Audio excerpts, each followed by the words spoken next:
Revenge films. I was living with my wife and our child, just the three of us. But ever since we got married, my father-in-law kept telling us we should move in with them. However, I'd heard nothing but horror stories about living with in-laws from my married friends, and honestly, I wanted to live with just my family of three without having to walk on eggshells around anyone, so I kept declining. But every time we visited my in-laws, my father-in-law would go on and on about when we were moving in. He'd constantly say things like, "When you get married, living together is just what you do." At those times, my wife's reaction was strange. She wouldn't oppose him, but she wouldn't agree either. She'd just stay silent. Anyway, I kept dodging the question, and about a year went by when we found out my wife was pregnant. We'd both wanted kids since we got married, so she and I were overjoyed. Throughout the pregnancy, I did everything I could to avoid putting strain on her body, and she gave birth safely to a baby girl. My wife has an older sister, and she absolutely adored my wife. Even after the baby was born, she'd visit our place regularly. Congratulations! Here, this is a gift for the baby. And this is for you, Mary. You did such a great job with the delivery.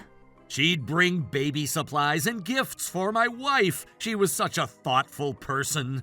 But on the flip side, even though we'd naturally reported both the pregnancy and the birth to my in-laws, they became even more pushy about us moving in with them. According to my father-in-law, since raising a child alone would be too much for my wife, he insisted that we move in together so my mother-in-law could help take care of the baby. But our baby was incredibly calm. She hardly cried at night, never gave my wife a hard time, and we were managing parenthood really smoothly. So I told him we didn't need that kind of help. Then my father-in-law snapped at me, saying, "Just when the hell are you planning to move in?" But I had no intention of doing so. And so, years passed as we dodged my in-laws' constant pressure to move in, and my wife, child, and I lived happily together. Then one day, when I came home from work, my wife had bruises on her face and her arm was in a cast. She'd apparently gone to the hospital and had it bandaged. I was just shocked seeing this. When I asked what happened, she said that when she was trying to bring down laundry from the second floor, she'd missed her footing and tumbled down the stairs, ending up in this condition. I was so worried about her that I told her I'd do everything I could for a while and that she should just focus on resting. But that night, my wife suddenly brought up something she'd never pushed for before. She asked if we could move in with her parents. My in-laws had brought up living together many times before, but my wife had never expressed whether she wanted to or not, so I was surprised when she mentioned it for the first time. Still, I figured that from her perspective, her parents were important to her, and maybe she wanted to think about the future and live together after all. So I said, "All right, let me think it over for a bit." I figured that living with my in-laws, whether it would really work out or not, was something I wouldn't know until we tried. And if my wife, who'd never said anything about it before, was saying she wanted to, then maybe it wouldn't be so bad after all.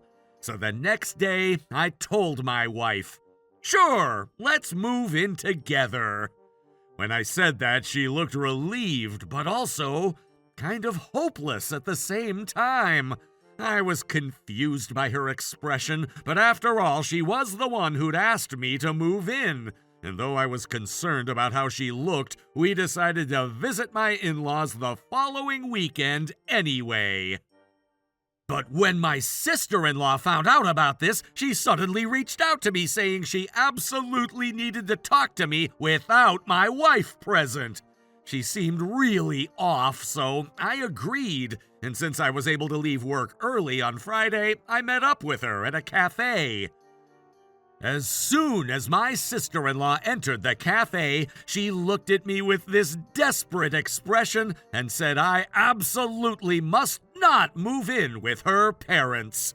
I had no idea what she meant, but my wife's strange expression had been bothering me too, and I thought this might explain it, so I asked her to tell me why. What she told me was like opening Pandora's box. It was the story of my wife's worst, most traumatic past. The first thing that shocked me was that my father-in-law wasn't actually their biological father. He was my mother-in-law's second husband, someone she'd remarried when the girls were in elementary school. They weren't blood-related at all. And according to my sister-in-law, she and my wife had been physically abused by their stepfather since they were little. And while they were being abused, their mother turned a blind eye because she wouldn't be able to make ends meet if their stepfather left. Because of this, ever since elementary school, my wife and her sister had bad grades, and whenever their stepfather was in a bad mood, they'd get beaten and kicked, always covered in bruises. That's how they spent their childhood. But apparently, my wife's hell was only just beginning. My wife has really striking features and is beautiful. And around the time she started high school, her stepfather's behavior began to change little by little. At that point, her sister had started college and moved out, but my wife asked her to come stay at home several times. Her sister thought maybe she was just homesick, but when my wife was in her senior year of high school, her sister happened to return home for something and walked in on their stepfather assaulting my wife. When her sister tried to stop it in a panic, their stepfather turned violent on her, too. She told their mother what had happened, but she continued to turn a blind eye, so her sister immediately took my wife and moved out of their house. From then on, my wife lived in her sister's apartment. And until we got married, they avoided contact with their parents. But when it came time for her to marry me, she didn't want to explain why she was estranged from them, so she reluctantly started maintaining minimal contact again. Around that time, their stepfather apparently hatched a plan to move in with me. Since I had a high income and was financially comfortable, he thought he could get both my wife and my money by living together. Furthermore, the story about my wife falling down the stairs was a lie. That day, her stepfather had come to visit our house, and when he tried to pin my wife down again and she escaped, he got so angry that he beat her until she broke a bone. After hearing the whole truth from her sister, I was speechless, but I was filled with intense rage toward my father-in-law. After that, I talked to my wife about what I'd heard from her sister. When I told her I knew everything, she started crying and said that although the assault in her senior year was the only time, she didn't want me to know her body was dirty. The thought that my wife had been suffering alone all these years made my chest tighten, but I held her close and said I'd never think that way about you.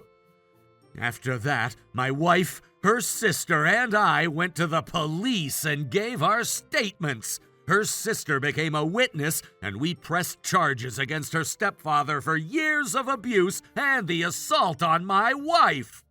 My mother-in-law was also arrested for knowingly turning a blind eye for so long, and after the trial, both of them ended up behind bars.